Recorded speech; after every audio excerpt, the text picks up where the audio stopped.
Hello ನಮಸ್ಕಾರ. ನಾನು ಕೊಪ್ಪಳದಿಂದ Sharanappa ಚಲಪ್ಪ. News 18ಗೆ ಸ್ವಾಗತ. ನ್ಯೂಸ್ 18 ಸಬ್ಸ್ಕ್ರೈಬ್ ಆಗಿ ನ್ಯೂಸ್ 18 ಸಾಮಾಜಿಕ ಜಾಲತಾಣ ಫಾಲೋ ಮಾಡಿ. ರೈತರಿಗೆ ಬೆಳೆದ ಬೆಳೆಗೆ ವೈಜ್ಞಾನಿಕ ಬೆಲೆ ನೀಡಬೇಕು, ಆಗ ಮಾತ್ರ ರೈತನ ಬದುಕು ಹಸುನಾಗ್ತದೆ ಅನ್ನುವಂಥ ಮಾತಿದೆ. ಆದರೆ ಸಕಾಲಕ್ಕೆ ರೈತನ ಬೆಳೆದ ಬೆಳೆಗೆ ಒಂದು ಸರ್ಕಾರ ಘೋಷಿಸಿರುವಂಥ ಬೆಂಬಲ ಬೆಲೆ ಕೇಂದ್ರಗಳ ಆರಂಭವಾಗಬೇಕು ಮತ್ತು ಬೆಂಬಲ ಬೆಲೆ ಘೋಷಣೆ ಮಾಡೋಕ್ಕಿಂತ ಮೊದಲು ಆ ವರ್ಷದ ವೈಜ್ಞಾನಿಕ ಬೆಲೆಯನ್ನು, ಅಂದರೆ ರೈತ ಮಾಡಿರೋ ಖರ್ಚಿಗೆ ಲಾಭವಾಗುವಷ್ಟು ದರವನ್ನು ನಿಗದಿ ಮಾಡಬೇಕೆನ್ನುವಂಥ ಒತ್ತಾಯ ಕೇಳಿಬರ್ತಾಯಿದೆ. ಕೊಪ್ಪಳ ಜಿಲ್ಲೆಯಲ್ಲಿ ಈಗ ಕಡಲೆ ಬೆಳೆದಿರುವಂಥ ರೈತ ಈಗ ಮಾರಾಟ ಮಾಡಲು ಹಿಂಜರಿಯುವಂಥ ಸ್ಥಿತಿ ಇದೆ. ಕಾರಣ ಈಗಿರುವಂಥ ದರದ ಇಳಿಕೆ.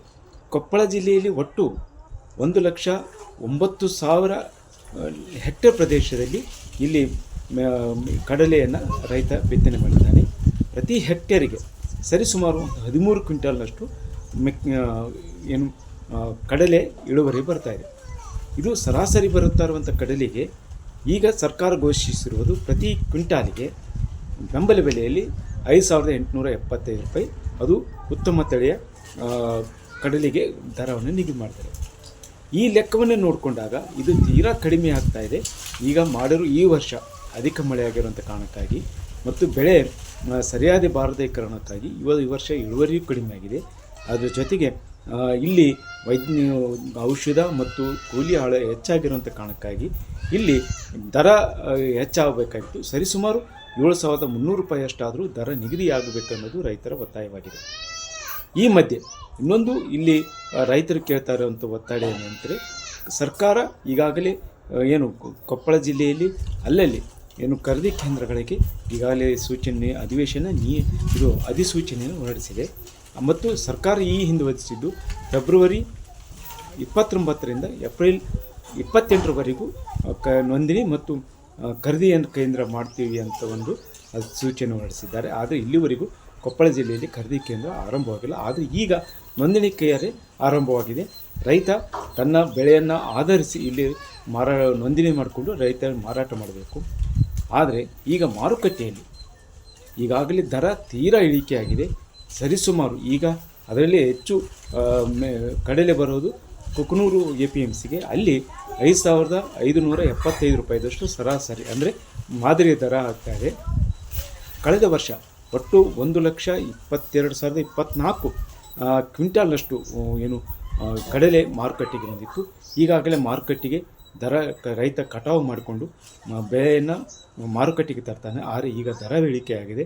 ಈ ಸಂದರ್ಭದಲ್ಲಿ ಒಂದು MSP ಇರೋದರಿಂದ, ಬೆಂಬಲ ಬೆಲೆಯಲ್ಲಿ ಇರೋದರಿಂದ ರೈತನಿಗೆ ಒಂದಿಷ್ಟು ಅನುಕೂಲ ಆಗ್ತಾಯಿದೆ. ಜೊತೆಗೆ ಈಗಿರುವಂಥ ದರ ಕಡಿಮೆ ಆದರೂ ಸಹ ಇನ್ನೊಂದಿಷ್ಟು ಈಗೇನು ಮಾರುಕಟ್ಟೆಯಲ್ಲಿ ಇರುವಂಥ ದರಕ್ಕಿಂತ ಸ್ವಲ್ಪ ಉತ್ತಮವಾಗ್ತಾಯಿದೆ. ಆ ಕಾರಣಕ್ಕಾಗಿ ಬೇಗನೆ ಖರೀದಿ ಕೇಂದ್ರವನ್ನು ಆರಂಭಿಸ್ರಿ ಅನ್ನುವಂಥ ಒತ್ತಡ ಇದೆ. ಸರ್ಕಾರಕ್ಕೆ ನಾವು ಮುಖ್ಯಮಂತ್ರಿಗೆ ಮನವಿ ಮಾಡ್ಕೊಂಡು ಖರೀದಿ ಕೇಂದ್ರ ಶೀಘ್ರದಲ್ಲೇ ತೆರೀರಿ ಅಂತೇಳಿ ಮುಖ್ಯಮಂತ್ರಿ ಅವ್ರಿಗೆ ಆಗೋ ಪರ್ಲದೋಷ ಅವರಿಗೂ ಮೇಲ್ ಮುಖಾಂತರ ಹಾಕಿವಿ ಮತ್ತು ಮುಖ್ಯಮಂತ್ರಿಗೆ ಮೇಲ್ ಮುಖಾಂತರ ಹಾಕಿವಿ. ತಹಸೀಲ್ದಾರ್ ಮೂಲಕ ಮನವಿ ಸಲ್ಲಿಸಿದ್ರಿ. ಇವತ್ತಿನವರೆಗೆ ಆದ್ರೆ ಖರೀದಿ ಕೇಂದ್ರ ತೆರೆದಿಲ್ಲ. ಶೀಘ್ರ ಬರೇ ಒಂದು ಪತ್ರ ಮೂಲಕನ ಓಡಾಡಕತ್ತೈತಿ ಹೊರತಾಗಿ ಮತ್ತೆ ಒಳ್ಳೆ ಪೇಪರ್ಗೆ ಓಡಾಡಕತ್ತೈತಿ. ಶೀಘ್ರದಲ್ಲಿ ಈ ಖರೀದಿ ಕೇಂದ್ರ ಚಾಲು ಮಾಡ್ಬೇಕು. ಈಗ ಆಲ್ರೆಡಿ ಕಳೆದ ವರ್ಷ ನಮ್ಗೆ 5,875 ರೂಪಾಯಿ ಮಾಡಿ ರೈತ ಲಾಸ್ ಆಗ್ಯಾರ. ಈ ವರ್ಷ ಎಷ್ಟಪ್ಪ ಅಂದ್ರೆ ಮಾರ್ಕೆಟ್ನಾಗ ಈ ವರ್ಷ 6,350 ರೂಪಾಯಿದಂತ ಬೆಲೆ ಮರೈತಿ.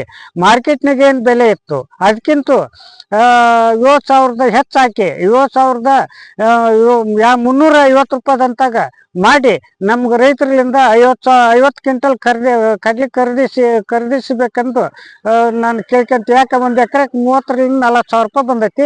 ಶೀಘ್ರದಲ್ಲಿ ರಾಜ್ಯ ಸರ್ಕಾರ ಇವತ್ತು ಕೇಂದ್ರ ಸರ್ಕಾರ ಸೇರಿ 7,350 ರೂಪಾಯಿದಂತ ರೈತರಿಂದ ಕಡ್ಲೆ ಖರೀದಿಸಬೇಕಂದ್ರೆ ಆ ಹಿನ್ನೆಲೆಯಲ್ಲಿ ಈಗಷ್ಟೇ ಒಂದು ನೋಟಿಫಿಕೇಷನ್ ಮಾಡ್ತಾರೆ. ನೋಟಿಫಿಕೇಷನ್ ಆಧಾರದಲ್ಲಿ ನೋಂದಣಿ ನಂತರ ಅವರು ರೈತನಿಗೆ ಬೆಂಬಲ ಬೆಲೆ ಖರೀದಿ ಕೇಂದ್ರ ಇರುತ್ತೆ. ಅದು ಇನ್ನೂ ವಿಳಂಬವಾಗ್ತಾ ಇದೆ. ಆದಷ್ಟು ಬೇಗನೆ ಎಲ್ಲವನ್ನು ದಾಟಿ ಬೇಗನೆ ಖರೀದಿ ಕೇಂದ್ರ ಮಾಡಬೇಕು ಅನ್ನುವಂಥದ್ದಿದೆ.